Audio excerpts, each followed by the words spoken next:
Hello മക്കളെ, welcome back to Rans learning portal. നമ്മളിന്ന് വന്നിരിക്കുന്നത് പ്ലസ് ടു എക്സാമിന് ക്വസ്റ്റ്യൻ പേപ്പറിൽ സ്ഥിരമായി കാണുന്ന വളരെ ഇമ്പോർട്ടൻ്റ് ആയ ഒരു ക്വസ്റ്റ്യൻ ഡിസ്കസ് ചെയ്യാനാണ്. അല്ലെങ്കിൽ പല ആളുകളും ചോദിക്കുന്ന ഒരു സാധനമാണ്, എന്താണ് സാർ ബ്ലോഗ് എന്ന്. പല ആളുകളും പല തവണയായി ചോദിക്കുന്ന ഒരു ചോദ്യമാണ്, എന്താണ് ബ്ലോഗ് അല്ലെങ്കിൽ എന്താണ് വ്ളോഗ് എന്നുള്ളത്. അല്ലേ, വ്ളോഗ് നിങ്ങൾക്ക് എല്ലാവർക്കും അറിയാം അല്ലേ, വീഡിയോ ലോഗ് വ്ളോഗ്. പക്ഷെ ബ്ലോഗ് എന്താണ്? BLOG blog. നമ്മുടെ എക്സാമിന് പ്ലസ് ടു എക്സാമിന് കോമൺ ആയി കാണുന്ന വളരെ ഇമ്പോർട്ടൻ്റ് ആയ ഒരു ക്വസ്റ്റ്യൻ ആണെന്ത് ബ്ലോഗ് എന്ന് പറയുന്ന സാധനം. എങ്ങനെയാണ് ഈ ബ്ലോഗ് എഴുതുക എന്നുള്ളത് നിങ്ങൾ കണ്ടിട്ടുണ്ടാവും. ക്വസ്റ്റ്യൻ പേപ്പറൊക്കെ റഫർ ചെയ്യുന്ന പല ആളുകളും കാണുന്ന ചോദ്യമാണ് ബ്ലോഗ് എന്താണെന്നുള്ളത്.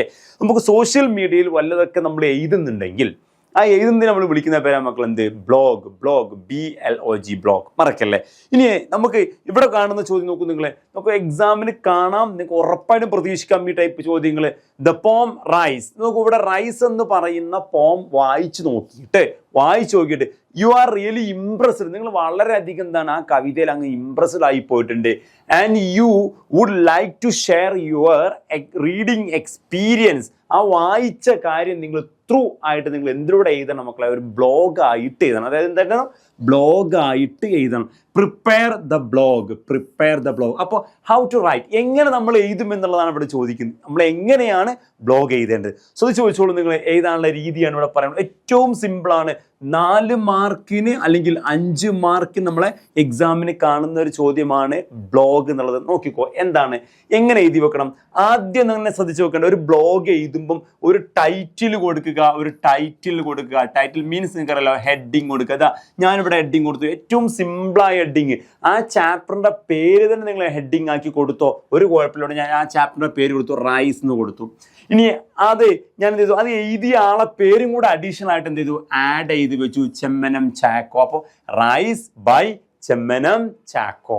Okay, yes. അപ്പൊ ഇനിയോ നേരത്തായ ഡേറ്റ് കൊടുക്കുക. ആദ്യം മാസം കൊടുക്കണേ, പിന്നെ തീയതി കൊടുക്കണേ, വർഷം കൊടുക്കണേ, ദെൻ ഒരു സ്ലാഷ് ഇട്ട് എഴുതിയ ആളെ പേര്, ഞാൻ എളുപ്പമുള്ള ഒരാളെ പേര് കൊടുത്തു, ലാലുന്നോ മല്ലുന്നോ ആരാച്ച കൊടുക്കുക. ഓക്കെ, അപ്പൊ ഏതാണ്ട് രീതി കിട്ടിയല്ലോ. ആദ്യം ടൈറ്റിൽ കൊടുക്കുക, രണ്ടാമത് എന്ത് കൊടുക്കുക, ഡേറ്റ് കൊടുക്കുക. ദെൻ ആ ഡേറ്റ് കൊടുക്കുമ്പോൾ ശ്രദ്ധിക്കണേ, ആദ്യം മാസം കൊടുക്കണേ, പിന്നെ തീയതി കൊടുക്കണേ, വർഷം കൊടുക്കണേ. ദെൻ എന്ത് ചെയ്യുക, നേരെ എന്ത് ചെയ്യുക, എഴുതിയ നെയിം അല്ലെ, ആരാണോ എഴുതി നമ്മളെ പേര് കൊടുക്കുക. നമ്മളാണോ എഴുതിയത് നമ്മൾ എന്ത് ചെയ്യുക, നമ്മുടെ പേര് കൊടുക്കുക. ഓക്കെ, പലപ്പോഴും നമ്മളെ പേര് എന്ത് ചെയ്യാറില്ല, ഡിസ്കസ് ചെയ്യാറില്ല അല്ലെ. യെസ്. ഇനി എങ്ങനെ എഴുതി വെക്കണം? ഫസ്റ്റ് പേഴ്സൺ ആയ ഐ വെച്ച് നമ്മൾ എന്ത് ചെയ്യണം, സ്റ്റാർട്ട് ചെയ്യണേ. ഐ വെച്ച് എന്ത് ചെയ്യണം, സ്റ്റാർട്ട് ചെയ്യണം എഴുത്ത്. ബിക്കോസ് നമ്മുടെ എക്സ്പീരിയൻസ് ആണ് എന്ത് ചെയ്യുന്നത്, ഷെയർ ചെയ്യാൻ വേണ്ടി. ഇപ്പോൾ നോക്കിക്കോ, എങ്ങനെ എഴുതി വെച്ച് നോക്കൂ. ഐ റീഡ് ദ പോം. ഞാൻ ഈ അണ്ടർലൈൻ ചെയ്യുന്ന കാര്യങ്ങൾ പ്രത്യേകം ശ്രദ്ധിക്കണേ. ഐ വെച്ച് സ്റ്റാർട്ട് ചെയ്യോ. I read the poem rice അല്ലെ, റൈസ് എന്നുള്ള പോം ഞാൻ വായിച്ചു. ആരെഴുതിയതാണ്? By professor Chemmanam Chacko. Then it impressed me. ഇത് എന്നെ വല്ലാതെ എന്ത് ചെയ്തു, സ്വാധീനിച്ചു. നിങ്ങൾ ഏതൊരു ബ്ലോഗ് എഴുതാൻ തന്നാലും നിങ്ങൾ എന്ത് ചെയ്യാം, ഐ റീഡ് ദ പോം എന്നോ ഐ റീഡ് ദ സ്റ്റോറി എന്നോ ബൈ ആരെ പേര് കൊടുക്കുക, ഓതറെ പേര് കൊടുക്കുക. ദെൻ അത് എന്നെ വല്ലാതെ എന്ത് ഇംപ്രസ് ചെയ്യിപ്പിച്ചു. അപ്പൊ 2 സെന്റൻസ് നമുക്ക് അവിടെ കിട്ടി അല്ലെ. ടൈറ്റിൽ കിട്ടി, ദെൻ ഈ സെന്റൻസും കിട്ടി. ഇനിയോ, here I would like to share. നോക്കൂ, here I would like to share my reading experience. ഇവിടെ ഞാൻ എന്ത് ചെയ്യാൻ പോണേ, എൻ്റെ റീഡിങ് എക്സ്പീരിയൻസ് എന്ത് ചെയ്യാൻ പോണേ, ഷെയർ ചെയ്യാൻ വേണ്ടി പോവുകയാണ്. നോക്കിക്കോ, അപ്പൊ ഈ സെന്റൻസ് വരെ എല്ലാ ആളുകൾക്കും മക്കളെ എഴുതാൻ പറ്റും അല്ലേ. ഒന്നൊരു കുഴപ്പമില്ല, ഇതുപോലെ പഠിച്ചിട്ട് പോവാ. പോമാണെങ്കിൽ പോമിന്റെ പേര് എഴുതി വെക്കുക, സ്റ്റോറി ആണെങ്കിൽ സ്റ്റോറിന്റെ പേര് എഴുതി, എഴുതിയ ഓതർ പേരൊക്കെ നിങ്ങൾ പഠിച്ചിട്ടുണ്ടാവുമല്ലോ. യെസ്. ഇനിയോ, it has a good theme. Yes, വീണ്ടും എഴുതി വെക്കുക, it has a good theme. Story ആകുമ്പോൾ it has a good theme. ഓർത്ത് വെച്ചോ. Kerala had a rich. ഇനിയോ എന്താ എഴുതേണ്ടത്, നിങ്ങൾ ആ കവിതയിൽ നിന്നും പഠിച്ച ഏറ്റവും ഇമ്പോർട്ടൻ്റ് ആയ അല്ലെങ്കിൽ ആ സ്റ്റോറിയിൽ നിന്ന് പഠിച്ച ഏറ്റവും ഇമ്പോർട്ടൻ്റ് ആയ കണ്ടന്റുകൾ നിങ്ങൾ എന്ത് ചെയ്യുക, ആഡ് ഓൺ ചെയ്തു വെക്കുക. Okay, it has a good theme. Kerala had a rich paddy field. Kerala had a rich paddy oriented കൾച്ചറാണ് കേരളത്തിൽ ഉണ്ടായിരുന്നത്. Now we have moved. ഇപ്പോൾ നമ്മൾ എന്ത് ചെയ്തു, ഇതിൽ നിന്ന് മാറി. എങ്ങോട്ടേക്ക് മാറി? From food crops to cash crops. എന്തിൽ നിന്ന് മക്കളെ? ഫുഡ് ക്രോപ്സിൽ നിന്നും എങ്ങോട്ടേക്ക് മാറി, ക്യാഷ് ക്രോപ്സിലോട്ട് മാറി. അതായത് നമുക്കറിയാം അല്ലേ, ആ കഥയുടെ ആ പോമിന്റെ ഏറ്റവും ഇമ്പോർട്ടൻ്റ് ആയ സംഭവമാണ് ഫുഡ് ക്രോപ്സിൽ നിന്നും എങ്ങോട്ടേക്ക് മനുഷ്യൻ മാറി, ക്യാഷ് ക്രോപ്സിലോട്ട്. So we can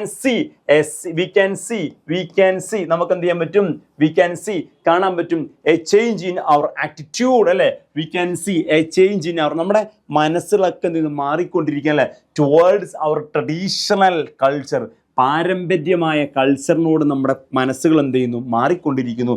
the poem depicts, ആ പോം നമ്മുടെ മുമ്പിൽ കാണിച്ചു തരുന്നത്, ചിത്രീകരിച്ചു തരുന്നത് the changing culture of the farmers in Kerala. കേരളത്തിലെ ഫാമേഴ്സിന്റെ മൈൻഡ് ആറ്റിറ്റ്യൂഡ് ചേഞ്ച് ആയതിനെ കുറിച്ചാണ് ഓദർ എന്ത് ചെയ്യുന്നത്, ആ പോം ത്രൂ നമ്മോട് എന്ത് ചെയ്യുന്നത്, ഡിസ്കസ് ചെയ്യുന്നത് അല്ലേ.